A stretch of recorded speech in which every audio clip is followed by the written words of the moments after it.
রাসূল সাল্লাল্লাহু আলাইহি সাল্লাম মদিনায় আসলেন, ইহুদিদের সাথে সন্ধি করলেন যে আমরা মিলেমিশে থাকবো, আমাদের উপর কেউ আক্রমণ করলে তোমরা সহযোগিতায় এগিয়ে আসবে, তোমাদের উপর কেউ আক্রমণ করলে আমরা তোমাদের সহযোগিতায় এগিয়ে যাব। ইহুদিরাও চুক্তিনামায় স্বাক্ষর করছে, ইহুদিদের সাথে রাসূল চুক্তি করছে। ইহুদিরা কিছুদিন পরে চুক্তি ভাঙা শুরু করছে। রাসূল সাল্লাল্লাহু আলাইহি সাল্লামের জনপ্রিয়তা দেখে ইহুদিরা সহ্য করতে না পেরে চুপে চুপে মক্কার মুশরিক আর কাফেরদের সাথে আতাত করা শুরু করলো। মক্কার মুশরিকদের সাথে মিলেমিশে ইহুদিরা গোপনে প্ল্যান করলো আল্লাহ রাসূলকে হত্যা করবে। বাস্তবিক অর্থে একদিন আল্লাহ রাসূল সাল্লাল্লাহু আলাইহি সাল্লামকে ইহুদিরা দাওয়াত দিল। নবীজি কয়েকজন সাহাবী নিয়ে গেছে। যাওয়ার পর ইহুদিরা বলতেছে, ইয়া রাসূলুল্লাহ, আপনার সাথে কিছু পার্সোনাল কথা ছিল আমাদের, বলো। আপনার সাথে যে সাহাবীরা আছে তাদের সামনে বলা যাবে না। নবীজি সাহাবীদেরকে বললেন, তোমরা যাও। সাহাবীদের মনে সন্দেহ লাগছে, ঘটনা কি, আমাদেরকে কেন থাকতে দিচ্ছে না ইহুদিরা? তো সাহাবীদেরকে একটু দূরে পাঠিয়ে দিয়ে রাসূলকে এক জায়গায় বসাইছে। পিছনে একটা দেয়াল ছিল, সেখানে রাসূলের সাথে কথা বলতেছে ইহুদিরা। আরেকজনকে পাঠায়া দিছে দেয়ালের উপর, যাও ওখান থেকে একটা পাথর মারো নবীর উপরে। রাসূলুল্লাহ সাল্লাল্লাহু আলাইহি সাল্লাম সেখানে বসা, একজন পাথর নিয়ে উপরে উঠতেছে। আসলে পার্সোনাল কথা, উদ্দেশ্য কিছুই না, নবীর সাথে কথা বলবে, উপর দিয়ে একজন পাথর মেরে রাসূলকে হত্যা করবে। জিবরিল আমিন এসে জানায় দিছে, এখান থেকে তাড়াতাড়ি সরেন, আপনারে মারবে। সুবহানাল্লাহ। রাসূলুল্লাহ সাল্লাল্লাহু আলাইহি সাল্লাম চলে গেলেন। ইহুদিদেরকে মদিনা থেকে বের করে দেওয়া হলো, তারা গেল খায়বারে। এক পর্যায়ে খায়বার থেকেও তাদেরকে সমূলে উৎখাত করে দেওয়া হলো। মুসলমানদের উত্থান আর ইসলামের প্রচার প্রসার শুধু মদিনায় সীমাবদ্ধ না, আন্তর্জাতিক পরিমণ্ডলে ইসলামের প্রচার প্রসার, বিভিন্ন রাষ্ট্র প্রধান যারা, তাদের বিশেষ মজলিসের মধ্যে ইসলাম নিয়ে, ইসলামের নবীকে নিয়ে আলোচনা শুরু হয়ে গেছে। এই বিষয়টা ইহুদিরা কোনোভাবেই মেনে নিতে পারল না। ইহুদিরা মুসলমানদের এই বিজয় রথ দেখে তারা দেখলো রাসূলের জামানায় ইসলামের প্রচার প্রসার ব্যাপকভাবে হচ্ছে। রাসূলের পরে আবু বকর, ওমর রাদিয়াল্লাহু তাআলা আনহুমার যুগে ইসলাম মুসলমানদের শুধুমাত্র এলাকায় না, সারা পৃথিবীর ঘরে ঘরে, সমাজে সমাজে, রাষ্ট্রে রাষ্ট্রে, অলিতে গলিতে শুধু ইসলামের কথাবার্তা আর প্রচার জয়গান চলতেছে। এই যুগকে বলা হয় স্বর্ণযুগ। কি বলা হয়? স্বর্ণযুগ। ইহুদিরা চিন্তা করলো, ইসলামের এইভাবে প্রচার প্রসার আর ইসলামের আকাশচুম্বী জনপ্রিয়তার কারণটা খুঁজে বের করা দরকার। ইহুদিরা চিন্তা করে দেখলো, মুসলমানদের এইভাবে সারা পৃথিবীতে উত্থানের একমাত্র কারণ হলো তাদের মাঝে একতা। বলেন কি? তাহলে পয়েন্ট বের করে ফেললো যে একতাই মুসলমানদেরকে এগিয়ে নিচ্ছে। পয়েন্ট বের করার পর এই পয়েন্টকে কিভাবে নষ্ট করা যায়, তখন তারা সন্ধি আটতে লাগলো। ইহুদিরা চিন্তা করে দেখলো, অস্ত্র বলে মুসলমানদেরকে শেষ করার কোনোভাবেই সম্ভব না, কারণ মাত্র 313 জনের সাথে 1000 পারে না, 60 জনের সাথে 60,000 পারে না। অতএব অস্ত্র দিয়ে তাদেরকে শেষ করা যাবে না, কি বুদ্ধিভিত্তিক যুদ্ধের মাধ্যমে তাদের একতা নষ্ট করতে হবে। দুইটা কথা মনে রাখবেন। বলেন, মুসলমানদের সারা দুনিয়াতে উত্থানের কারণ কি পাওয়া গেল? আর এটা নষ্ট করতে হবে অস্ত্রের যুদ্ধ দিয়ে না বুদ্ধির যুদ্ধ দিয়ে? বুদ্ধি। এই ইহুদিরা এবার বুদ্ধিভিত্তিক যুদ্ধের চিন্তা করলো যে বুদ্ধি দিয়ে এদেরকে শেষ করতে হবে। আবু বকর, ওমর ফারুক রাদিয়াল্লাহু তাআলা আনহুমার যুগে মুসলমানদের এই বুদ্ধিমত্তা, একতাকে নষ্ট করার চিন্তা করতে পারে না ইহুদিরা। কারণ ওমর ফারুক রাদিয়াল্লাহু তাআলা আনহু সচেতন খলিফা ছিলেন, এই জন্য কোনো দুঃসাহস করে নাই। ওমর ফারুক রাদিয়াল্লাহু তাআলা আনহু চলে যাওয়ার পর মুসলমানদের খলিফা হলেন ওসমান গনি রাদিয়াল্লাহু তাআলা। ওসমান গনি রাদিয়াল্লাহু তাআলা আনহু দয়ালু ছিলেন, নম্র ভদ্র ছিলেন এবং খুব সহজ সরল একজন মানুষ ছিলেন। ওসমান গনি রাদিয়াল্লাহু তাআলা আনহুর এই দয়ালু হওয়াটাকে ইহুদিরা দুর্বলতা হিসাবে নিল। এবার 6টা দেশের নাম বলবো, মুখস্থ করবেন। ইয়ামান, মদিনা, বসরা, কুফা, শাম, মিশর। 1 নাম্বার ইয়ামান, 2 নাম্বার মদিনা, 3 নাম্বার বসরা, 4 নাম্বার কুফা, 5 নাম্বার শাম, 6 নাম্বার মিশর। মনে থাকবে নি? থাকবে। ইয়ামান, মদিনা, বসরা, কুফা, শাম, মিশর, এই 6টা দেশের নাম মনে রাখবেন। ইয়ামানের একটা এলাকা আছে নাম সনা। এই সনাতে এক ইহুদির জন্ম হয়, তার নাম আব্দুল্লাহ ইবনে সাবা। বলেন কি নাম? এই নামটা সারা জীবন মনে রাখবেন। মনে রাখবেন মুসলমানদের একতা নষ্ট করাই যেই খলনায়ক, তার নাম আব্দুল্লাহ ইবনে সাবা। বলেন তো মুসলমানের উত্থানের কারণ কি? একতা। একতা নষ্ট করবে কি যুদ্ধ দিয়ে? বুদ্ধির। এই একতা নষ্টকারীর খলনায়কের নাম কি? ইবনে সাবা। জন্ম কোথায়? ইয়ামানে। ইয়ামানের আব্দুল্লাহ ইবনে সাবা চিন্তা করলো একতা নষ্ট করা যায় কিভাবে। একতা নষ্ট করার জন্য লম্বা সময় ফিকির করে আবু বকর ওমরের জামানায় একতা নষ্ট করার এই সিদ্ধান্তে সে যে বাস্তবায়ন করবে, এই সাহস সে দেখাইতে পারতেছে না। কারণ হযরত ওমর ফারুক খুব সচেতন, কোনোভাবে টের পাইলে ওর অবস্থা খারাপ হয়ে যাবে, এটা সে ভালো করে জানে। এই জন্য সে হযরত উসমান গনির শাসন আমলকে দুর্বলতা হিসাবে নিল, কারণ উসমান গনি খুব দয়ালু মানুষ। আব্দুল্লাহ ইবনে সাবা ইয়ামান থেকে রওনা করলো মদিনায়। মদিনায় আয়েশা জনগণের সামনে কালিমা পড়ে মুসলমান হইল। এই মুসলমান মানি বাস্তবিক মুসলমান না, এটা হলো তাদের সামনে একটা লেবাস ধরছে মুসলমানের। বড় দাড়ি, আল্লাহওয়ালা বুজুর্গ, সারাক্ষণ ইবাদতে কাটায় আব্দুল্লাহ ইবনে সাবা। একদিন ওসমান গনি রাদিয়াল্লাহু তাআলা আনহুকে বলল, আপনি চাইলে আমাকে মদিনার কোনো দায়িত্ব দিয়ে দিতে পারেন। ওসমান গনি রাদিয়াল্লাহু তাআলা আনহু বললেন, মদিনার দায়িত্ব তোমাকে দিব? হযরত উসমান গনি যেহেতু একজন শাসক, উনি বুদ্ধির মাধ্যমে চিন্তা করে দেখলেন এই লোকের সিদ্ধান্ত আর এই লোকের চিন্তা চেতনা মনে হয় তেমন একটা ভালো না। উসমান গনি বুঝতে পারছে, সরাসরি বলে দিলেন, তুমি যোগ্য না কোনো দায়িত্বের। আব্দুল্লাহ ইবনে সাবা তাকে অযোগ্য বলার কারণে এবার সে কি করলো, উসমান গনি রাদিয়াল্লাহু তাআলা আনহুর বিরুদ্ধে কিভাবে কুৎসা রটনা যায়, এই জন্য সে কয়েকটা বিষয় অন্যান্য সহজ সরল মুসলমানদের মাঝে প্রচার করতে লাগলো। সহজ সরল মুসলমানদেরকে বুঝাইলো যে আলী রাদিয়াল্লাহু তাআলা আনহু জীবিত থাকতে হযরত উসমান কিভাবে খলিফা হয়, দেখেন কেমনে বুঝায়। তো অন্যরা কয় কিভাবে? আলী বলেন একজন হাশিমি বংশের লোক, নবীজির মেয়ের জামাতা, হযরত আলীর জ্ঞান বুদ্ধিও সবচেয়ে বেশি, উনি থাকতে উমাইয়া বংশের উসমান কিভাবে খলিফা হয়? তো সহজ সরল মুসলমানদের অনেকে কয় ঠিকই তো। তো মোটামুটি ভাবে হযরত উসমানের বিরুদ্ধে একদল মুসলমান তৈরি করে ফেলছে সে। এটা কিন্তু আমাদের মাঝে আছে, দেখবেন যদি আপনার এই আমাদের দেশও আছে এরকম। যেমন বর্তমান যে খতিব আপনাদের মসজিদের, এই বেচারা আছে 20 বছর ধরে, ঘটনা চক্রে আরেকজন এই মসজিদে আপনারা ঢুকাইবেন। এখন নতুন করে ওনার কোনো দোষ নাই, কি করা যায়, আমগো এলাকার এত বড় হুজুর থাকতে হেরে কিল্লে কেন রাখেন, এরকম একটা দুর্বলতা। আলী রাদিয়াল্লাহু তাআলা আনহু যোগ্য অনেক বড় আলেম, কোনো সন্দেহ নাই। হযরত আলী রাসূলের মেয়ের জামাতা, কোনো সন্দেহ নাই। হযরত আলী রাদিয়াল্লাহু তাআলা হাশিমি বংশের অনেক বড় যোগ্যতার অধিকারী, কোনো সন্দেহ নাই। কিন্তু কথাটা কেমনে কইছে দেখেন, আলী থাকতে উসমান কিভাবে খলিফা হয়? তো অনেকে এই টোপটা গিলছে, হ্যাঁ ঠিকই তো, কিভাবে হয়? হযরত আলী রাদিয়াল্লাহু তাআলা আনহুর ব্যাপারে এগুলা বলা বলি শুরু করছে। আলীর কানে কিন্তু এগুলা যায় না, কারণ হযরত আলীর কানে যদি এগুলা যাইতো তো ওরে সহায়তা করতে। হযরত উসমান গনি তার দূরদর্শিতা বুঝতে পেরে তাকে মদিনা থেকে বের করে দিয়েছে। আসছে কোত্থেকে? এখন আছে কোথায়? মদিনায়। মদিনা থেকে বের করে দেওয়ার পর গেল বসরায়। হাসান বসরি রহমতুল্লাহ নাম শুনেন নাই? এই বসরা। বসরায় যাওয়ার পর হযরত উসমান রাদিয়াল্লাহু তাআলা আনহুর বিরুদ্ধে বসরায় কথা বলা শুরু করলো। বসরার গভর্নর যিনি ছিলেন তিনি বুঝতে পারলেন, বুঝতে পেরে আব্দুল্লাহ ইবনে সাবাকে বসরা থেকে বের করে দিল। বসরা থেকে বের করে দেওয়ার পর সে গেল কুফায়। কুফায় যাওয়ার পর হযরত উসমানের বিরুদ্ধে আগে থেকে কিছু লোক ছিল সেখানে। আব্দুল্লাহ ইবনে সাবা এটারে কাজে লাগাইল। উসমানের বিরুদ্ধে যে লোকগুলা তাদেরকে গিয়ে বলতে লাগলো যে হযরত উসমান বাইতুল মাল থেকে রাষ্ট্রীয় সম্পদ আত্মসাৎ করে আত্মীয় স্বজনদের মাঝে বন্টন করে স্বজন প্রীতির পরিচয় দিয়েছে। বলেন নাউজুবিল্লাহ। উসমান রাদিয়াল্লাহু তাআলা আনহুর বিরুদ্ধে এই কথাগুলা রটাইতে লাগলো। কুফার গভর্নর এই কথা বুঝতে পেরে তাকে কুফা থেকে বের করে দিল। কুফা থেকে বের করে দেওয়ার পর এই লোক গেল শামে। শামের গভর্নর যিনি ছিলেন তখন আমিরে মুআবিয়া রাদিয়াল্লাহু তাআলা।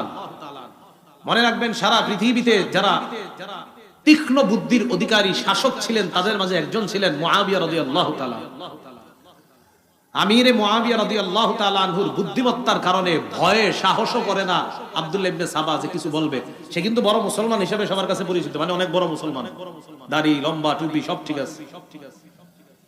সাহস করে একদিন রাসূলের এক সাহাবী আবু দারদা, তিনি তখন শামে আছে, শামের গভর্নর কে? মুআবিয়া। তো আবু দারদা রাদিয়াল্লাহু তাআলা নবীর এক সাহাবী, তিনিও শামে আছেন। তো একদিন সাহস করে আবু দারদা রাদিয়াল্লাহু তাআলা আনহুকে ওসমান রাদিয়াল্লাহু তাআলা আনহুর বিরুদ্ধে কিছু কথা বলছে। আবু দারদা তার কথা শুনে কয়, তোমার কথা ইহুদিদের জ্ঞান পাওয়া যাইতেছে, তুমি কি ইসলাম প্রচার করো না ইহুদিবাদ প্রচার করো? সত্যি করে বলো। সে ভয় পেয়ে গেছে, আর কোনো কথা বলে না। লম্বা সময় শামে থেকে আবার আরেকদিন রাসূলের আরেক সাহাবী উবাদা ইবনে সামিত রাদিয়াল্লাহু তাআলা আনহুকে হযরত উসমানের বিরুদ্ধে কথা বলার পর উবাদা ইবনে সামিত কিছু না বইলা হাত ধইরা সোজা আমিরে মুআবিয়ার কাছে নিয়ে গেছে। চলো, তোমারে ভালো মনে হইতেছে না, তুমি ইসলাম প্রচার করো না অন্য কিছু? আমিরে মুআবিয়া তার কথা শুনা সাথে সাথে বুঝতে পারছে এর উদ্দেশ্য ভালো না, কিন্তু আবার তার কিছু বলাও সম্ভব না, কারণ তার অলরেডি জনগণ তৈরি হয়ে গেছে অনেক। আবার সে একজন বড় মুসলমান হিসেবে সবার কাছে পরিচিত। এই জন্য মনে রাখবেন, আমাদের দেশে অনেক বেদাতি সহ্য করে ওলামায়ে কেরাম সরাসরি কিছু বলে না কেন? কারণ বললে আপনারাই বলবেন, দেখো এক হুজুর আরেক হুজুরে দেখতে পারে না। আমিরে মুআবিয়া রাদিয়াল্লাহু তাআলা তাকে বের করে দিলেন শাম থেকে, গেল মিশর। মনে আসেনি 6 দেশ? ইয়ামান থেকে আসলো মদিনায়, মদিনা থেকে বসরা, বসরা থেকে কুফা, কুফা থেকে শাম, শাম থেকে মিশর। মিশরে যাওয়ার পর মিশরে গিয়ে দেখলো ওসমান রাদিয়াল্লাহু তাআলা আনহুর বিরুদ্ধে মিশরের অনেকগুলা লোক আগে থেকে আছে। মুহররম মাস আসলে যেই সমস্ত উল্টাপাল্টা কাজগুলা হয়, মনে রাখবেন এই উল্টাপাল্টা কাজগুলোর সূচনা বেশি হয়েছে মিশর থেকে। মিশরে যাওয়ার পর সে তার মতবাদ ভালোভাবেই প্রচার করতে লাগলো।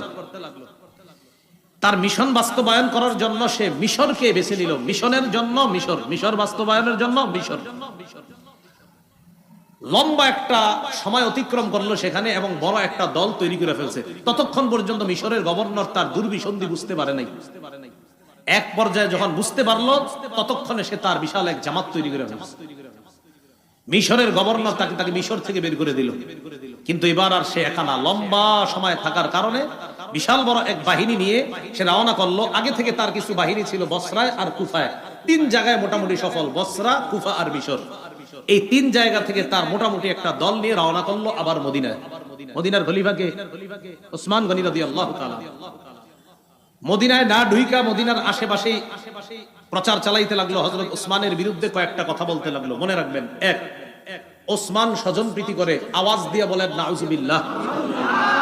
2 নাম্বার, হযরত ওসমান কম বয়সী সাহাবীদেরকে অথবা কম বয়সী যুবকদেরকে বিভিন্ন এলাকার গভর্নর বানায়া দিয়েছে। এটা উসমানের বিরুদ্ধে হুদাই মানে একটা কথা বইলা তো বলতে হবে। দ্বিতীয় অভিযোগ। 3 নম্বর অভিযোগ, ওসমান মারওয়ান ইবনে হাকামকে মক্কায় ঢোকার অনুমতি দিয়েছে। 4 নম্বর অভিযোগ, আব্দুল্লাহ ইবনে সাদ যিনি আফ্রিকার বিজেতা, এই আব্দুল্লাহ ইবনে সাদকে হযরত ওসমান অনেক পুরস্কার দিয়েছে, এটা ঠিক করে নাই। এইগুলা বইলা তার দলে অনেক লোক তৈরি করে ফেলছে। ওসমান গনি রাদিয়াল্লাহু তাআলা আন তার ব্যাপারে শুইনা যে এই লোক তো আবার ঝামেলা শুরু করছে, এবার ওসমান গনি তাকে ডাকলো। সে তার দল বল নিয়ে ওসমান গনি রাদিয়াল্লাহু তাআলা আনহুর কাছে আসছে। আসার পর এই বারবার উপরের দিকে, এই যে এগুলা তোমরা বারবার উপরের দিকে মারবা না, সমস্যা হচ্ছে। ওসমান গনি রাদিয়াল্লাহু তাআলা তাদেরকে জিজ্ঞাসা করলেন, আচ্ছা তোমাদের সমস্যা কোথায়? তো এবার বলতে লাগলো 4টা সমস্যা। 1 নাম্বার, আপনি বাইতুল মাল, রাষ্ট্রীয় সম্পদ আপনার আত্মীয় স্বজনদেরকে দিয়ে আপনি স্বজনপ্রীতি করলেন। ওসমান গনি রাদিয়াল্লাহু তাআলা জবাব দিলেন যে দেখো, আল্লাহ আমার এত সম্পদ দান করছে, আমি এ পর্যন্ত খলিফা হিসাবেও রাষ্ট্রীয় কোষাগার থেকে 1টা টাকাও ভাতা গ্রহণ করি নাই। উল্টা আমার আত্মীয় স্বজনদেরকে দেওয়া দূরের কথা, আমি আমার বেতনটা পর্যন্ত আজও পর্যন্ত রাষ্ট্রীয় কোষাগার থেকে নিইনি। আমি যা দান করি সব আল্লাহ প্রদত্ত নেয়ামত, আল্লাহ আমার সম্পদ দিছে, আমার সম্পদ থেকে আমি দান করি। 2 নম্বর অভিযোগ, আপনি যুবক কম বয়সী সাহাবীদেরকে, কম বয়সী যুবকদেরকে গভর্নর বানাইছেন। কম বয়সীরা যদি যোগ্য হয় তাদেরকে দায়িত্ব দেওয়ার ইতিহাস তো নবীর যুগে আছে। সুবহানাল্লাহ। কোথায় আছে? আব্দুল্লাহ ইবনে সাবা, আর কি জানবো? ওসমান গনি বললেন, রাসূলের নাতি উসামা ইবনে যায়েদ রাদিয়াল্লাহু তাআলা, কি নাম? উসামা। এই উসামার বয়স যখন 17, উসামাকে আমির বানায়া বয়স্ক সাহাবীদেরকে তার নেতৃত্বে আল্লাহ রাসূল বিভিন্ন যুদ্ধে পাঠানোর ইতিহাস আছে। তাহলে এরকম কম বয়সী একজন সাহাবীকে রাসূল আমির বানায়া বয়স্ক সাহাবীদেরকে তার দলে দিয়েছেন। এখান থেকেই বোঝা যায় যে কম বয়সী ব্যক্তি যদি যোগ্য হয়, তার যোগ্যতার তার আসনে তাকে বসানোটা এটা অন্যায় না। আর অভিযোগ থাকলে বলো। 3 নাম্বার অভিযোগ, মারওয়ান ইবনুল হাকামকে আপনি মক্কায় ঢোকার অনুমতি কেন দিয়েছেন? রাসূল সাল্লাল্লাহু আলাইহি সাল্লামের সাহাবী উসমান গনি বললেন, মারওয়ান ইবনুল হাকাম একজন মুসলমান, আর মুসলমানকে মক্কায় ঢোকার অনুমতি রাসূল দিয়েছেন, এখানে আমি বাধা দেওয়ার কে? এইজন্য এটা কোনো অভিযোগই না। 4 নাম্বার, আফ্রিকা বিজয় করেছে যে তাকে আপনি এত পুরস্কার দেওয়া ঠিক করেন নাই। ও আচ্ছা, পুরস্কার বেশি দেওয়া হয়ে গেছে, আচ্ছা ঠিক আছে, পুরস্কার ছিনায় আনলাম, অন্তত তুমি তারপরও বিশৃঙ্খলা করো না। ওসমান গনি রাদিয়াল্লাহু তাআলা উনি ফিতনা পছন্দ করতেন না, উনি ঝগড়া পছন্দ করতেন না। উনি বললেন ঠিক আছে, পুরস্কার ফিরিয়ে আনলাম, তারপরও তুমি বিশৃঙ্খলা করো না। আব্দুল্লাহ ইবনে সাবা ওই মুনাফিক ইহুদি, সে চিন্তা করলো ঘটনা কি, এর যা কই সবই দি মানে, এটা তো তেমন কিছু করা যায় না। সে আবার তার দলবল নিয়ে চলে গেল মদিনার বাহিরে 3 মঞ্জিল দূরে। আলী রাদিয়াল্লাহু তাআলা আন, তালহা এবং জুবায়ের, 3 জন প্রবীণ সাহাবী তাদের কাছে গেল আব্দুল্লাহ ইবনে সাবা। যাওয়ার পরে তাদেরকে বলল, আপনারা থাকতে ওসমান গনি খলিফা হয় কেমনে? আলী রাদিয়াল্লাহু তাআলা সরাসরি বললেন, তোমার মতলব ভালো মনে হচ্ছে না। সে দেখলো না আলী তালহা জুবায়ের তাদের কাছে বেশি চান্স পাওয়া যাবে না, এবার নতুন ষড়যন্ত্র করলো। খুব মন দিয়ে শুনেন, নিজে একটা চিঠি লিখলো আব্দুল্লাহ ইবনে সাবা। এই চিঠির মধ্যে লেখা, মিশরীরা মিশরে যাওয়ার পর তাদেরকে হত্যা করবা, আমিরুল মুমিনিনের পক্ষ থেকে নির্দেশ। আমিরুল মুমিনিন কে? ওসমানের লেখা চিঠিটা না আব্দুল্লাহ ইবনে সাবার লেখা? আব্দুল্লাহ ইবনে সাবা নিজে থেকে একটা চিঠি বানাইছে, বানায় এটা লেখছে, লিখে এবার মিশরীদেরকে দেখাইছে, কয় দেখো তার সাথে কয় দেশের লোক আছে? 3 দেশ, মিশর, বসরা, কুফা। তো মিশরীদেরকে দেখাইছে, দেখো তোমরা মিশরে যাওয়ার পর তোমাদেরকে যেন হত্যা করা হয় এই নির্দেশনা দিয়েছে ওসমান। এই চিঠি দেখাইতে গেছে আলী রাদিয়াল্লাহু তাআলা। হযরত আলী রাদিয়াল্লাহু তাআলা বুদ্ধিমান সাহাবী ছিলেন, বিচক্ষণ সাহাবী। হযরত আলী চিঠি দেখেই বুঝতে পারছে এটা বানানো চিঠি। আর চিঠি দেখার পরে কয়, আচ্ছা ওসমান গনি লিখছে এটা না? হ্যাঁ, ঠিক আছে, তোমরা যাও। মিশরীদেরকে আলাদা করে কুফা আর বসরার যারা, তাদেরকে বলল, আচ্ছা মিশরীদেরকে হত্যা করার নির্দেশনা দিয়েছে ওসমান, এটা কি তোমরা জানো? কুফার আর বসরার হেরা কয়, হ্যাঁ আমরা জানি। হযরত আলী কয়, তোমরা কেমনে জানলা এটা? এটা কিভাবে জানলা তোমরা? সবাই চুপ। আসলে তো আমরা কেমনে জানলাম, আমগরে তো এখন কেউ বলে নাই। আলী বললেন যে মিশরীদেরকে ওসমান গনি হত্যা করতে বলছে, একটা নির্দেশনা আছে জানো? তো ঠাস করে সবাই বলল, হ্যাঁ জানি। আলী কই, কেমনে জানলা? হযরত আলী বললেন, এর মানে তোমাদের এই 3 গ্রুপেরই প্ল্যান করা একটা চিঠি এটা। তো চিঠিতেও তেমন কোনো কাজ হইল না। আব্দুল্লাহ ইবনে সাবা ইতিমধ্যে তার জনগণ আরো বাড়াইতেছে। হযরত আলী রাদিয়াল্লাহু তাআলা আনহু বুঝতে পারছে অবস্থা বেশি ভালো না। ইতিমধ্যে জিলহজ মাস এসে গেছে। কোন মাস?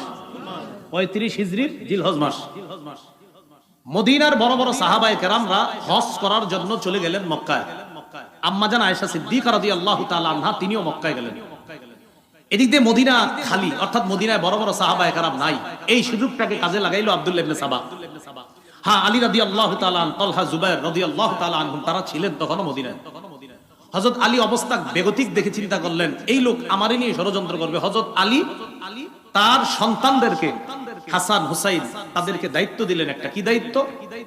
আব্দুল্লাহ ইবনে সাবা তার দলবল নিয়ে একদিন জুমার নামাজের সময় হযরত উসমানের বিরুদ্ধে মসজিদে বিদ্রোহ করে বসছে। নাউজুবিল্লাহ। বিশাল বড় একটা জামাত বিদ্রোহ করার কারণে হযরত উসমান ভেঙে বললেন। ওসমান গনি তার হাউসে ঢুকলেন। তার ঘরে ঢুকার পর এই বিদ্রোহী বাহিনী চারদিক থেকে ঘেরাও করে ফেলছে হযরত উসমান গনির বাসা। 22 দিন পর্যন্ত ঘেরাও করে রাখছে। কেউ লিখেছেন 40 দিন। খানা দেয় না, পানি দেয় না। যে উসমান গনির টাকা দিয়ে ক্রয় করা কূপ থেকে পানি মুসলমানরা খায় প্রতিনিয়ত, সেই কূপ থেকেও এক ফোঁটা পানির ব্যবস্থা উসমানের জন্য হয় না। আলী রাদিয়াল্লাহু তাআলা আনহু এই অবস্থা দেখা যুবক সাহাবীদেরকে উসমান গনির বাসা পাহারাদারি করার জন্য পাঠায়া দিলেন। এই যুবকদের মাঝে তার 2 কলিজার টুকরা হাসান, হুসাইনকেও পাঠাইছে। আলী চলে গেলেন মদিনা থেকে বাইরে। যুবক সাহাবীরা প্রধান ফটক পাহারা দিতেছে। 35 হিজরির 18ই জিলহজটা সারা জীবন মনে রাখবেন। বলেন 35 হিজরির, কেউ 17ই জিলহজও লেখছে, 17 বা 18 জিলহজ, শুক্রবার। এই 35 হিজরির 17ই বা 18ই জিলহজ ওসমান গনি যে বাসায় থাকতেন, ওই বাসার পিছনের সাইড দিয়ে দেয়ালের উপরের ভাগ ভাইয়া বিদ্রোহীরা ঘরে প্রবেশ করছে। সামনে দিয়ে কেন আসতে পারতেছে না? সামনে যুবক সাহাবীরা পাহারা দিচ্ছে। ঘরে প্রবেশ করার পর হযরত উসমান গনি তখন সূরা বাকারা তেলাওয়াত করতেছে। সূরা বাকারার 137 নম্বর আয়াত পড়তেছিলেন।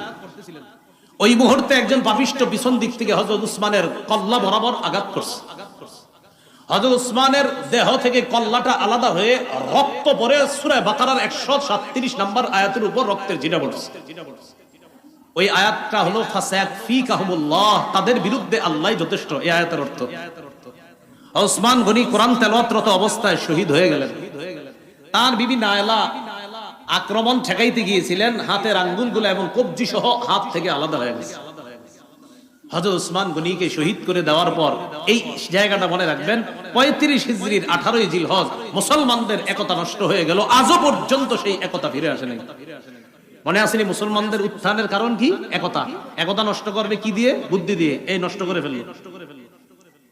হযরত উসমান গনি শহীদ হয়ে যাওয়ার পর মুহূর্তের মধ্যে ছড়ায় গেল উসমান গনি শহীদ হয়ে গেছে। আলোচনা শুরু হয়ে গেল পরবর্তী খলিফা কে হবেন। বিদ্রোহীরা চিন্তা করলো, আব্দুল্লাহ ইবনে সাবা সহ বিদ্রোহীরা চিন্তা করলো যে পরবর্তী খলিফা যদি নগদ কেউ হয়ে যায়, আর এই খলিফা প্রথমেই কি করবে? উসমান হত্যার বিচার করবে। বিচার করলেই তো আমরা মারা পড়ব। এখন আমরা বাধ্য করে হযরত আলীকে খলিফা বানায়া দিলে ভালো হয়। কেন? হযরত আলী হলেন ঠান্ডা মাথার মানুষ, তিনি প্রথমেই বিচার করবেন না, তিনি প্রথমেই খেলাফত সামাল দিবেন, এরপর পরিস্থিতি নিয়ন্ত্রণে এনে হয়তো তিনি বিচার করবেন। আর আলী যদি এই কাজ করতে যায়, অন্যান্য মুসলমান যারা জোশে আছে এখন হযরত উসমান হত্যার যারা সহ্য করতে পারে নাই, তারা নগদ বলবে না, আগে উসমান হত্যার বিচার হবে, তারপর খেলাফত হবে। কিন্তু হযরত আলী তো ঠান্ডা মানুষ, তার চিন্তা হলো না, আগে খেলাফতটা সামলাইতে হবে, এরপর আস্তে ধীরে বিচার হবে।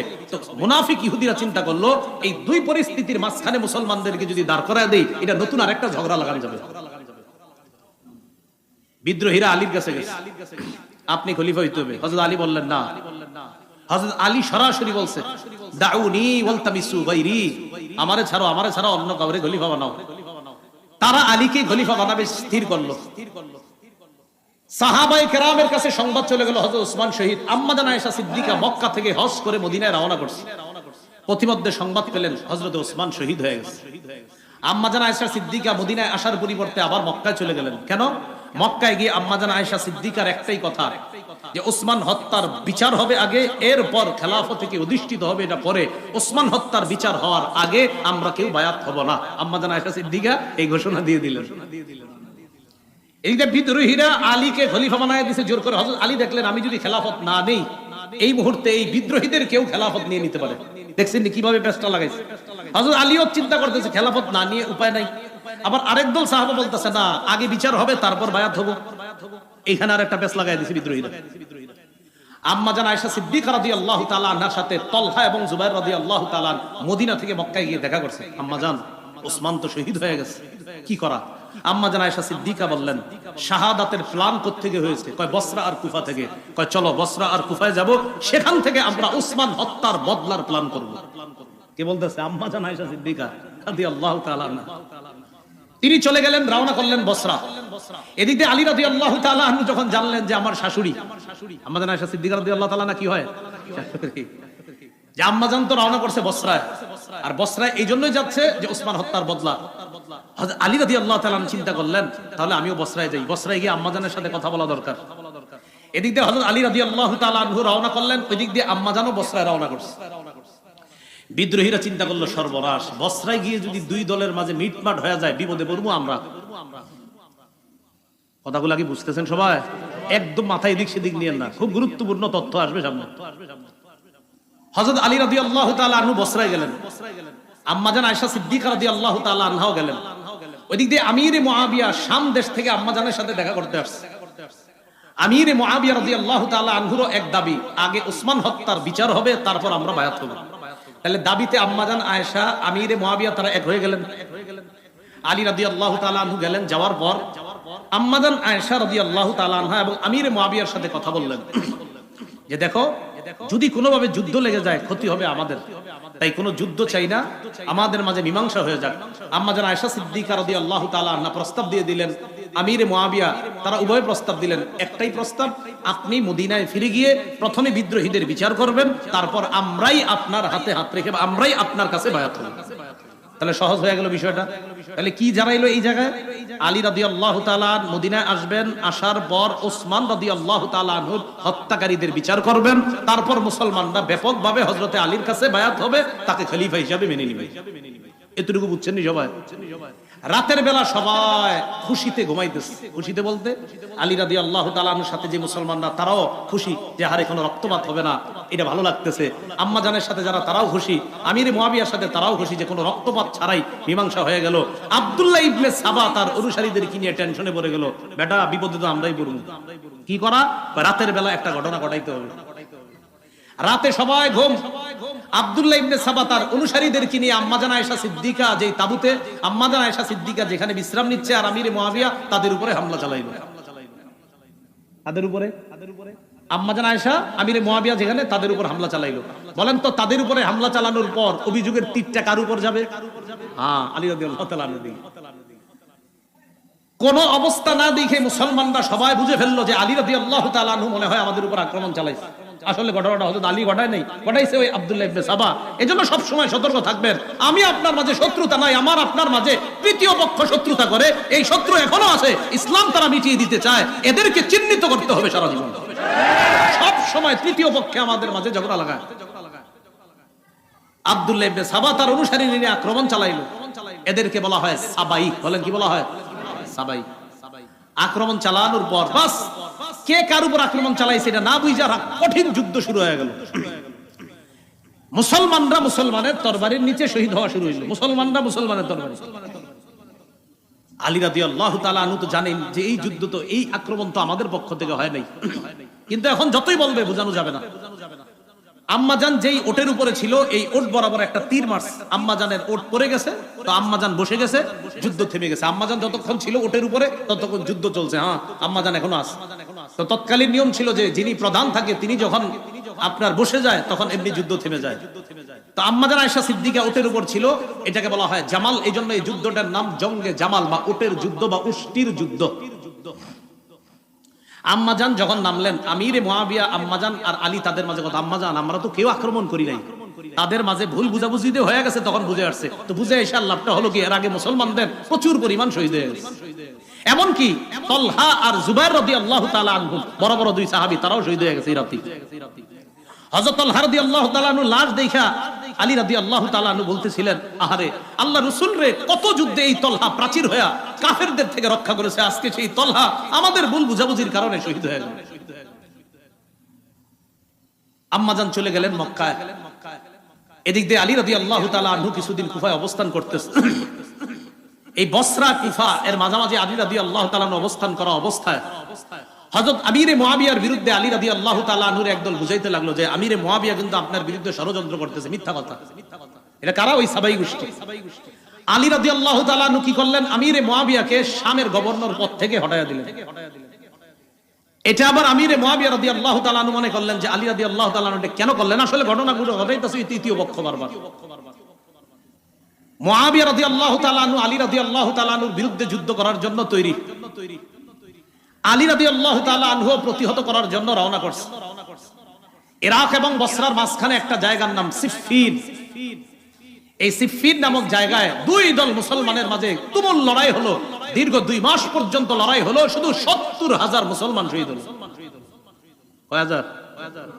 মুসলমানের তরবারিতে মুসলমান শহীদ। এই জঙ্গে জামাল আর সিফফিন দুই যুদ্ধে মিলে প্রায় 90,000 মুসলমান শহীদ হয়েছে। আলী রাদিয়াল্লাহু তাআলা আর আমিরে মুয়াবিয়ার মাঝে এরপরে দেখলো, সন্ধি হলো যে এটা তো আমরা কি করতেছি, নিজেরা নিজেদের বিরুদ্ধে লড়াই। হযরত আলী আর মুয়াবিয়া তারা দুইজন বুঝতে পারলো না, এগুলো তো ঠিক হচ্ছে না আমাদের। তাদের এই বোঝাপড়াটা মেনে নিতে পারে না ওই সাবাই গোষ্ঠী। আলী রাদিয়াল্লাহু তাআলা যখন সন্ধি করলেন যে আর যুদ্ধ হবে না, তখন একদল হযরতে আলীর এই কথা মেনে নিতে পারছে না। এবার ফতুয়া দাঁড়াইলো দুইটা, তারা দুইটা ফতুয়া দিল। কয়টা? ওই সাবাই গোষ্ঠী 2 ফতুয়া দিল। এক, আমিরে মুয়াবিয়া হযরত আলীর ইমামত না মানার কারণে তিনি কাফের, নাউজুবিল্লাহ বলেন। আর হযরত আলী মুয়াবিয়ার সাথে সন্ধি করার কারণে তিনি ফাসিক। দেখছেন, দুজনের উপর ফতুয়া লাগাইছে যে আমিরে মুয়াবিয়া কাফের, নাউজুবিল্লাহ, হযরত আলীকে না মানার কারণে। আজ হযরত আলী কেন সন্ধি করলেন, এজন্য তিনি ফাসিক। আর একদল বের হয়ে গেল হযরত আলীর দল থেকে। বের হওয়ার আরবি হলো খুরুজ, খরজায়া খুরুজু, এখান থেকে বের হয়েছে। এই বের হওয়ার কারণে তাদেরকে বলা হয় খারিজি। এই খারিজি মানে এখান থেকে বের হয়ে গেছে।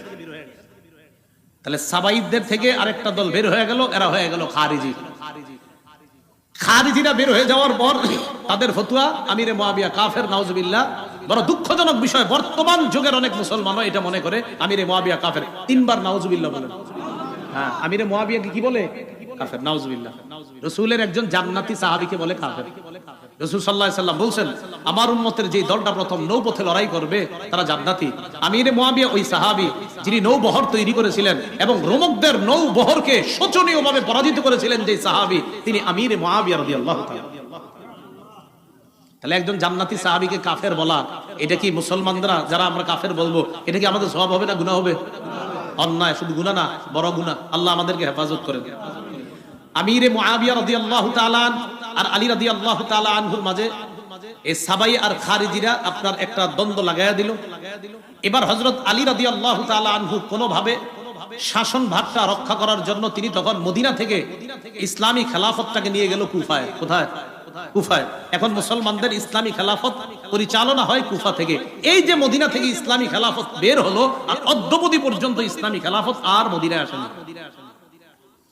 ইসলামী খেলাফত কুফায় নিয়ে যাওয়ার পর হযরত আলী রাদিয়াল্লাহু তাআলা আনহুর যারা মহব্বত বলে দাবি করে, তখন এই তারা দেখলো যে হযরত আলী ঠান্ডা মাথায় আস্তে ধীরে পরিস্থিতি সামাল দেওয়ার জন্য চেষ্টা করতেছে।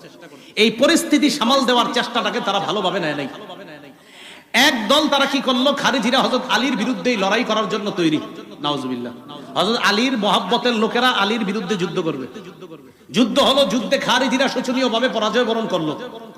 খারিজিরা পরাজয় বরণ করার পর খারিজিদের কয়েকজন সন্ধি করলো, এক রাতেই আলী, মুয়াবিয়া আর আমর ইবনুল আসকে তারা হত্যা করবে। দেখছেন নি, এতদিন যাদেরকে বলতো কাফের, আমিরে মুয়াবিয়া আর আলীকে এতদিন আলাদা চোখে দেখতো না, এখন তারা চিন্তা করলো না, আমগো শত্রু আলীও, মুয়াবিয়াও, আমর ইবনুল আস, তিনজন আমগো শত্রু। তারা চিন্তা করলো যে তিনজনকে রাতে হত্যা করতে হবে। 40 হিজরি, কত হিজরি? 40 হিজরির 15ই রমজান ফজরের নামাজ পড়ার জন্য আলী রাদিয়াল্লাহু তাআলা আনহু মসজিদে রওনা করছে। আব্দুর রহমান ইবনে মুলজিম খারিজি নামে এক ব্যক্তি হযরত আলীকে অন্ধকারে পিছন থেকে তরবারির আঘাত করছে। এই আঘাত এতটা কঠোর ছিল যে হযরত আলী এরপর মাত্র 2 দিনের মাথায় 17ই রমজান শাহাদাত বরণ করে। ইন্না লিল্লাহি ওয়া ইন্না ইলাইহি রাজিউন। তাহলে 40 হিজরির 15ই রমজান হযরত আলীকে আঘাত করা হয়, 17ই রমজান তিনি শহীদ হয়ে যান।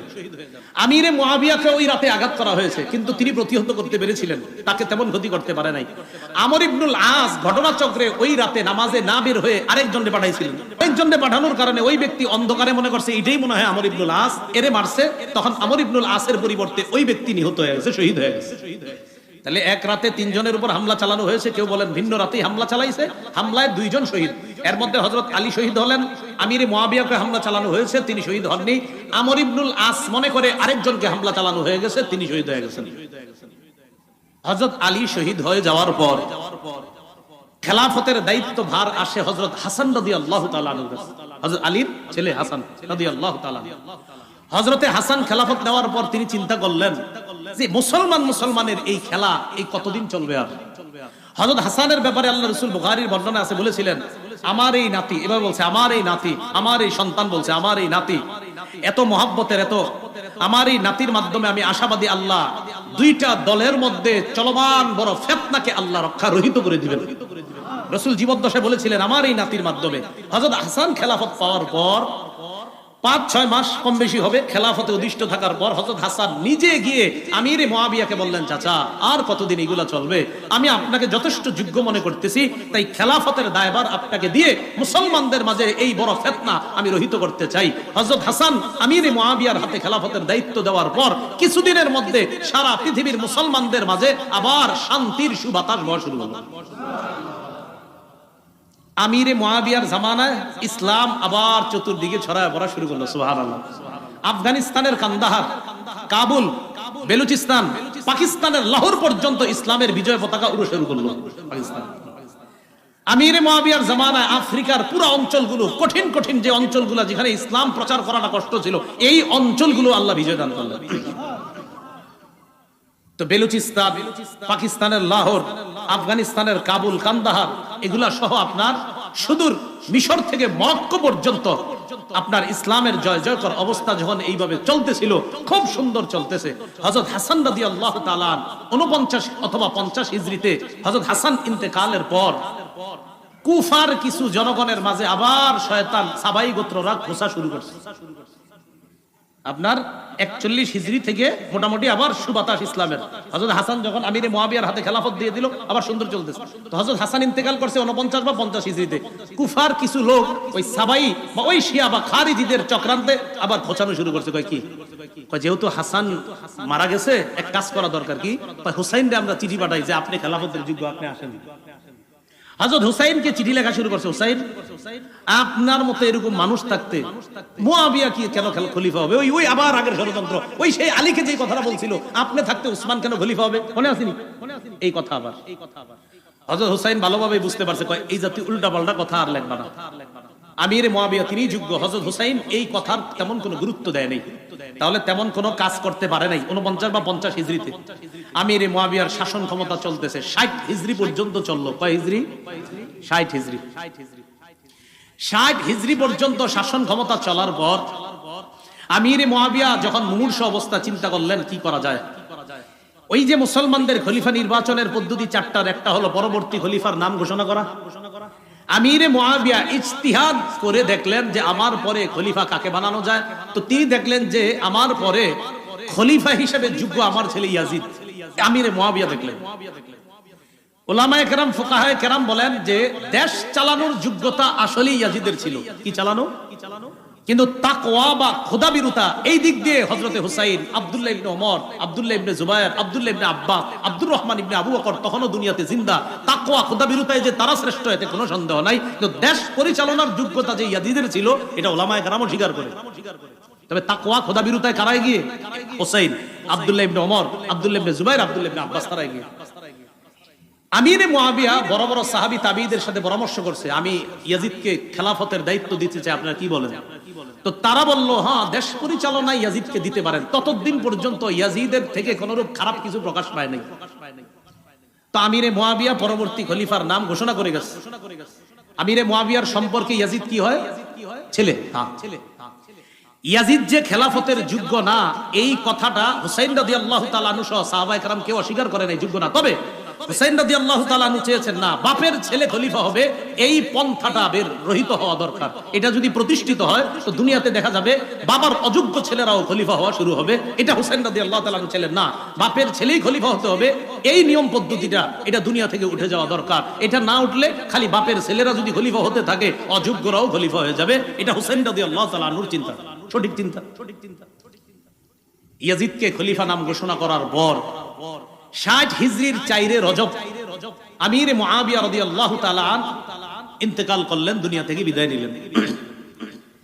আমিরে মুয়াবিয়া ইন্তেকাল করছে যেদিন, সেদিন তখন তার ছেলে ইয়াজিদ, তখনও তিনি দামেস্কে ছিলেন না। তিনি তার বাবার মৃত্যুর সংবাদ পেয়ে আসতে আসতে দেখে জানাজা হয়ে অলরেডি আমিরে মুয়াবিয়াকে দাফন করা হয়ে গিয়েছে। বাকি এতটুকু জানছে যে তাকেই খলিফা হিসেবে নাম ঘোষণা করে গেছে। ইয়াজিদ খলিফা হওয়ার পর চারদিকে চিঠি পাঠাইতে লাগলো, মোটামুটি সবাই আস্তে আস্তে তার খেলাফত মেনে নিতে লাগলো। প্রায় আপনার বড় বড় সাহাবীরাও তার খেলাফত মেনে নিতে লাগলো। তবে মক্কা এবং মদিনায় যারা আছে এদের মধ্যে বড় বড় কিছু সাহাবা তার খেলাফত মেনে নিচ্ছে না। হুসাইন রাদিয়াল্লাহু তাআলা আনহু ইয়াজিদ যে খলিফা হিসেবে অযোগ্য, এটা উনি অস্বীকার করে না। তবে ইয়াজিদের খেলাফত প্রতিষ্ঠিত হয় না পরিপূর্ণভাবে, এটা হুসাইন রাদিয়াল্লাহু তাআলা আনহুর দাবি। এবং তার দাবি হলো না, বাপের ছেলেই খলিফা হওয়া, এই পন্থাটা, এই পদ্ধতি দুনিয়া থেকে রহিত করতে হবে। এজন্য হুসাইন রাদিয়াল্লাহু তাআলা আনহু সোজা কথা, ইয়াজিদের খেলাফত আমি মানি না। আব্দুল্লাহ ইবনে আব্বাসও মানেন নাই, আব্দুল্লাহ ইবনে ওমর মানেন নাই, আব্দুর রহমান ইবনে আবু বকর তিনিও মানেন নাই, আব্দুল্লাহ ইবনে জুবায়ের তারা কেউ মানেন নাই। এতটুকু বুঝে আসছে? ইয়াজিদ চিন্তা করলো, আমারে সারা দুনিয়া যদি খলিফা মানে আর এই বড় বড় 5 সাহাবী যদি না মানে, তো আমার তেমন কোনো ভ্যালু থাকবে না। মনে রাখবেন, তখন কুফার গভর্নর যিনি, তার নাম নু'মান ইবনে বশীর রাদিয়াল্লাহু তাআলা, কুফার গভর্নর। বসরার গভর্নর যিনি ছিলেন তখন উবাইদুল্লাহ ইবনে জিয়াদ। আর মদিনার গভর্নর যিনি ছিলেন তার নাম হলো ওলীদ ইবনে উতবা। ইয়াজিদ খলিফা হওয়ার পর ওলীদ ইবনে উতবার কাছে চিঠি পাঠাইলো, তুমি যেইভাবে হোক, যেই পদ্ধতি হোক, তাড়াতাড়ি হুসাইন, আব্দুল্লাহ ইবনে জুবায়ের, আব্দুল্লাহ ইবনে ওমর, আব্দুল্লাহ ইবনে আব্বাস এদের থেকে তাড়াতাড়ি বায়াত নাও। এদের থেকে যদি বায়াত না নাও তাহলে কিন্তু আমার অবস্থা তেমন ঠিক হচ্ছে না। তাড়াতাড়ি এদের থেকে আমার পক্ষে বায়াত নাও। এতটুকু বুঝে আসছে? কুফা থেকে তখন শত শত চিঠি আসতে লাগলো হুসাইন রাদিয়াল্লাহু তাআলা আনহু। হুসাইনকে চিঠিতে লিখতেছে, নবীর নাতি, আপনি হযরত আলীর সন্তান, আপনার মতো যোগ্য ব্যক্তি থাকতে ইয়াজিদকে আমরা কেউ খলিফা হিসেবে মেনে নিতে পারছি না। কুফার জনগণ আমরা কেউ তাকে খলিফা হিসেবে মানব না। কুফায় 1 লক্ষ লোক রেডি আছে ইয়াজিদের বিরুদ্ধে লড়াই করার জন্য, আপনি আমাদের কাছে চলে আসেন। কয় লাখ? 1 লাখ। হুসাইন এই চিঠি পায়া চিন্তা করলো, আসলে কি 1 লাখ লোক আছে? হযরত হুসাইন রাদিয়াল্লাহু তাআলা আনহু দেখলেন আসলেই তো বিশাল একটা জনগোষ্ঠী ইয়াজিদকে এখনো খলিফা মানে না। আসলে কি জানেন, ওই সাবাইরা আলী রাদিয়াল্লাহু তাআলা আনহুরে যেভাবে হত্যা করছে, তাদের টার্গেট হুসাইনকেও নিয়ে হত্যা করা, এটা তাদের টার্গেট। হুসাইন রাদিয়াল্লাহু তাআলা আনহুর কাছে এদিকটা চিঠি, এদিকটা গভর্নর হাউসে, মদিনার গভর্নর হাউসে ডাক পড়ছে। কার? আব্দুল্লাহ ইবনে জুবায়ের, হুসাইন তাদের ডাক পড়ছে। আব্দুল্লাহ ইবনে জুবায়ের এবং হুসাইন রাদিয়াল্লাহু তাআলা আনহু গভর্নর হাউসে গেছে, যাওয়ার পর সরাসরি বলে ফেলছে অসম্ভব, ইয়াজিদের পক্ষে বায়াত হওয়া আমার পক্ষে সম্ভব না। গভর্নর হাউসের মধ্যে যখন হুসাইন রাদিয়াল্লাহু তাআলা আব্দুল্লাহ ইবনে জুবায়ের তারা কেউ ইয়াজিদকে খলিফা হিসেবে মনোনয়ন দিচ্ছে না, বের হয়ে আসছে। ইয়াজিদ এবার বলল, প্রয়োজনে হুসাইনকে গ্রেফতার করা হোক, নাউজুবিল্লাহ, এরপরেও আমার পক্ষে বায়াত নিতে হবে। হুসাইন রাদিয়াল্লাহু তাআলা মদিনার অবস্থা বেগতিক দেখে পরিবার নিয়ে মদিনা থেকে রওনা করলেন মক্কায়। কোথায়? মক্কায়। মক্কায় রওনা করার সময় আব্দুল্লাহ ইবনে আব্বাস, আব্দুল্লাহ ইবনে ওমর তারা বাধা দিলেন, আপনি কই যান? মক্কা যাই। পরে আব্দুল্লাহ ইবনে ওমর, আপনি মক্কা যাবেন না অন্য কোথাও? না, মক্কায়, আপাতত মক্কা যাই। তারপর দেখি। আব্দুল্লাহ ইবনে ওমর, আল্লাহর রাস্তায় আপনি অন্য কোনো সিদ্ধান্ত নিয়েন না, মক্কায় যান, অন্য কিছু করেন না। আব্দুল্লাহ ইবনে ওমর বড় আলেম ছিলেন, উনি বুঝতে পারছেন যে হযরত হুসাইনকে নিঃসন্দেহে আবার তার বাবার মতো ষড়যন্ত্রের জালে ফালানোর চেষ্টা করতেছে। আব্দুল্লাহ ইবনে ওমর বললেন, আপনি আল্লাহর রাস্তায় মক্কায় যান, অন্য কোথাও যান না। হযরত হুসাইন যে আপনার ওই সাবাই, ওই শিয়াদের ষড়যন্ত্রে আবার পড়তেছে, এটা আব্দুল্লাহ ইবনে ওমর, আব্দুল্লাহ ইবনে আব্বাস বুঝতে পারছেন। আপনারা জানেন আব্দুল্লাহ ইবনে ওমর, আব্দুল্লাহ ইবনে আব্বাস তারা সাহাবীদের মধ্যে বড় বড় সাহাবী ছিলেন। আব্দুল্লাহ ইবনে আব্বাস তো রাইসুল মুফাসসিরিন, মুফাসসিরদের সম্রাট। আব্দুল্লাহ ইবনে ওমর হুসাইনকে জড়ায়া ধরে লম্বা সময় কাঁদছে, কেঁদে কেঁদে বললেন, কি বলছে দেখেন, ও শহীদ, আপনি মক্কায় যাবেন না। কি বলছে? হ্যাঁ, এটা বলছে। হযরত হুসাইনকে বলতেছে, ও শহীদ, আপনি মক্কায় যাবেন না। শহীদ বলছে, বলে নাই হুসাইন, বলছে ও শহীদ মক্কায়। মানে হযরত আব্দুল্লাহ ইবনে ওমর বুঝতেই পারছে আপনি নির্ঘাত শাহাদাতের দিকে আগাচ্ছেন। হযরত হুসাইন রাদিয়াল্লাহু তাআলা আনহু বিদায় নিলেন আব্দুল্লাহ ইবনে ওমরের কাছ থেকে। আব্দুল্লাহ ইবনে আব্বাস বলছে, কোথায় যান? আপাতত মক্কায়। আপনার অন্য কোনো উদ্দেশ্য আছে? সেখানে গিয়ে সিদ্ধান্ত নিব। আসলে হযরত হুসাইন মনে মনে মোটামুটি সিদ্ধান্ত, যে কুফাবাসীর যেহেতু চিঠি আসতেছে, দেখি কুফায় যাওয়া যায় কিনা। রওনা করলেন মক্কায় পরিবার নিয়ে। মক্কায় যাওয়ার পর আব্দুল্লাহ ইবনে ওমর রাদিয়াল্লাহু তাআলা আনহু বড় বড় সাহাবী যারা, তারা বাধা দেওয়ার পরও তিনি মক্কায় গেলেন। ইতিমধ্যে আব্দুল্লাহ ইবনে আব্বাস, আব্দুল্লাহ ইবনে ওমর, আব্দুল্লাহ ইবনে জুবায়ের তারা ইয়াজিদের খেলাফতকে মেনে নিয়েছে। কথা বুঝছেন নি? আব্দুল্লাহ ইবনে আব্বাসও মেনে নিয়েছে, আব্দুল্লাহ ইবনে ওমরও মেনে নিয়েছে। তারা মেনে নিয়েছে কেন? তারা বললেন, বিশাল বড় কোন রক্তক্ষয়ী যুদ্ধের আশঙ্কা থেকে হেফাজতের জন্য আমরা ইয়াজিদের খেলাফত মেনে নিলাম। এরা খেলাফত মেনে নেওয়ার পর হুসাইন রাদিয়াল্লাহু তাআলা আনহু যখন মক্কায় গেলেন, মক্কায় আরো চিঠি আসতে থাকলো, প্রচুর চিঠি। চিঠিতে শুধু একই কথা, আপনি আসেন কুফায়। এক পর্যায়ে কুফার অবস্থা যাচাই করার জন্য হুসাইন তার চাচাতো ভাই মুসলিম ইবনে আকিলকে পাঠাইছে কুফায়। তুমি যাও, কুফার অবস্থা যাচাই করে আমারে জানাইবা। মুসলিম ইবনে আকিল কুফায় যাওয়ার আগে, কুফার গভর্নরের নাম ছিল নোমান ইবনে বাশির, মনে রাখবেন। ইয়াজিদ চিন্তা করলো, নোমান ইবনে বাশিরকে যদি কুফার গভর্নর রাখি, তাহলে ওনার দ্বারা তেমন কাজ হবে না। তেমন কাজ মানে অর্থাৎ ওনার দ্বারা হযরত হুসাইনের বিরুদ্ধে তেমন কাজ নেওয়া যাবে না, কারণ উনি নরম সাহাবী। ইয়াজিদ কি করলো, বসরার গভর্নর উবাইদুল্লাহ ইবনে জিয়াদকে কুফার গভর্নরও বানায়া দিল। মানে দুই এলাকার গভর্নর একজনে বানায়া দিল। উবাইদুল্লাহ ইবনে জিয়াদ একটু শক্ত টাইপের মানুষ ছিল, স্বৈরচারী আচরণ তার মাঝে আগে থেকে ছিল। উবাইদুল্লাহ ইবনে জিয়াদ কুফায় এসে বলল, উবাইদুল্লাহ ইবনে জিয়াদ। এদিক দিয়ে মুসলিম ইবনে আকিল কুফায় যাওয়ার পর দেখলো কুফার জনগণ আসলেই হযরত হুসাইনকে চায়। 12,000 মানুষ মুসলিম ইবনে আকিলের হাতে বায়াত হলো হযরত হুসাইনের পক্ষে। মুসলিম ইবনে আকিল যার বাসায় আশ্রয় নিয়েছে তার নাম হানি ইবনে উরওয়া। বলেন কি নাম? উরওয়া। এদিক দিয়ে উবাইদুল্লাহ ইবনে জিয়াদের কাছে সংবাদ আসছে যে হুসাইনের পক্ষে এক ব্যক্তি বায়াত দিচ্ছে, সে নাকি হানি ইবনে উরওয়ার ঘরের মধ্যে আছে। এই হানি ইবনে উরওয়ার ঘরে গিয়ে হানি ইবনে উরওয়াকে অ্যারেস্ট করে বন্দী করে নিয়ে আসছে। হানি ইবনে উরওয়াকে বন্দী করার পর মুসলিম ইবনে আকিল 4000-এর একটা বাহিনী নিছে হানি ইবনে উরওয়াকে ছুটিয়ে আনার জন্য, মানে জেলখানা থেকে বন্দী করে আনবে।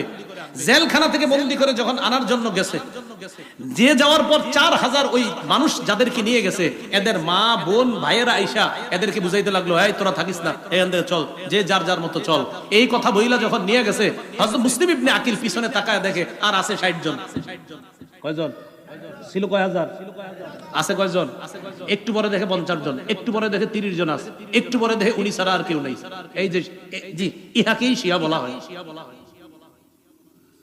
ইহাকে কি বলা হয়? হ্যাঁ, খুব ধূর্ত।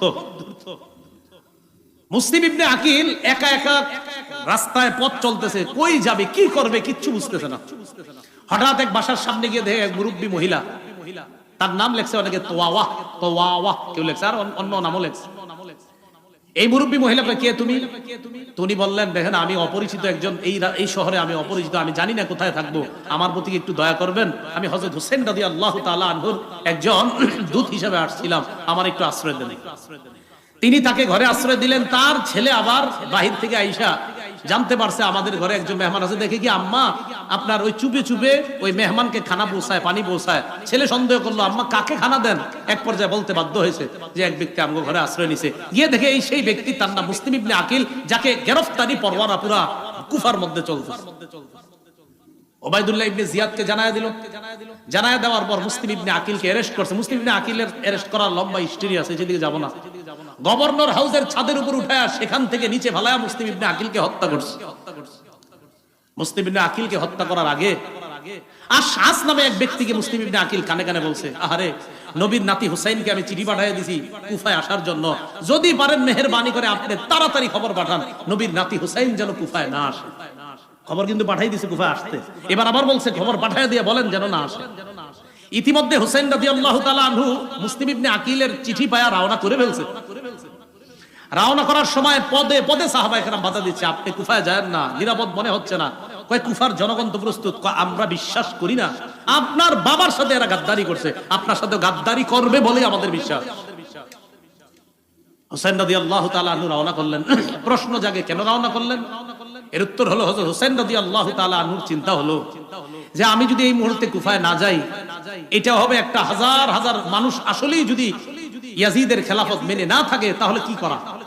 হযরত হুসাইন রওনা করলেন। রওনা করার পর কিছু দূর যাওয়ার পর হযরত হুসাইন রাদিয়াল্লাহু তাআলা আনহুকে অনেকে বারবার বাধা দিচ্ছে। এক পর্যায়ে আপনার ইরাকের কাছাকাছি যখন চলে গেছে, তখন হযরত হুসাইন জানতে পারলেন যে ইয়াজিদের খেলাফত ভালোভাবেই শক্তিশালী হয়ে গেছে, কুফাতেও বসরাতে সব জায়গায়। অথচ হুসাইনের কানে ছিল কি যে ইয়াজিদের খেলাফত কুফায় নরবরে অবস্থা, আসলে নরবরে না, কুফায়ও ইয়াজিদের খেলাফত শক্তভাবে কায়েম হয়ে গেছে।